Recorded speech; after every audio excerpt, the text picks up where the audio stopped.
Hello বন্ধুরা, কেমন আছো তোমরা সবাই? আশা করছি সকলে খুব ভালো আছো। আজকে তোমাদের সাথে শেয়ার করব সয়াবিন আর পটল দিয়ে একটা নিরামিষ রেসিপি, যেটা তোমরা নিরামিষ যে কোনো দিনে ট্রাই করতে পারো। তো দেখো এখানে উপকরণগুলো দেখে নাও। সবার প্রথমে আমি আলু আর পটলটাকে খোসা ছাড়িয়ে এইভাবে কেটে নিয়েছি। তো দেখো আমি এখানে আলুগুলোকেও ঠিক এই সাইজের কেটে নিয়েছি আর সব কিছুকে ধুয়ে নিয়েছি। এখানে নিয়েছি একটা বড় সাইজের টমেটো, এখানে দুটো কাঁচা লঙ্কা, একটা তেজপাতা, গোটা গরম মশলা ফোড়নের জন্য। এখানে আমি জিরের গুঁড়ো নিয়েছি 1 চামচ, লঙ্কার গুঁড়ো 1 চামচ, হাফ চামচ হলুদ গুঁড়ো, 1 চামচ ধনে গুঁড়ো, আর নিয়েছি আদা বাটা। তো দেখো আমি নিয়েছি এখানে সয়াবিন। তো সবার প্রথমে আমি সয়াবিনটাকে গরম জলে সামান্য লবণ দিয়ে কিছুক্ষণের জন্য ভিজিয়ে রাখবো, প্রায় 2-5 মিনিটের জন্য ভিজিয়ে রাখবো। অন্যদিকে দেখো কড়াইতে তেল গরম হয়ে গেলে দিয়ে দিলাম সামান্য লবণ আর হলুদ। এরপর আমি পটল আর আলুটাকে একসাথে দিয়ে ভেজে নেব। তোমরা চাইলে আলাদা আলাদা দিতে পারো, আমি এখানে একসাথেই দিলাম। এটাকে ততক্ষণ ফ্রাই করবে যতক্ষণ না এটা হালকা লালচে হয়ে আসছে। তোমরা চাইলে এই সময় ঢাকা চাপা দিয়েও হালকা ভাজতে পারো, তাতে এটা সফট হয়ে আসবে।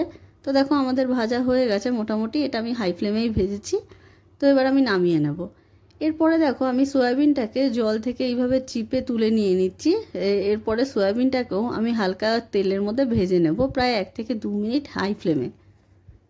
দেখো আমি ভেজে নিচ্ছি, একটুখানি লালচে হয়ে গেলে আমি সয়াবিনটাও নামিয়ে নেব। তারপরে আমি ওই কড়াইতেই দিয়ে দেব পরিমাণ মতন তেল, আর দেব গোটা গরম মশলা, তেজপাতা ফোড়ন।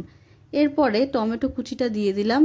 এবার এটাকে আমি ততক্ষণ ফ্রাই করব যতক্ষণ না টমেটোটা হালকা সফট হয়ে আসে। টমেটোটা একটু কিছুক্ষণ সফট হয়ে আসার পরেই আমি দিয়ে দিলাম যে মশলাটা আমরা করে রেখেছিলাম, সেখানে আমি সামান্য জল দিয়ে মশলাটা দিয়ে দিলাম। এবার আমি দেখো মশলাটাকে ততক্ষণ কষাবো যতক্ষণ না মশলার কাঁচা গন্ধটা চলে যায় আর একটুখানি তেল ছেড়ে আসে।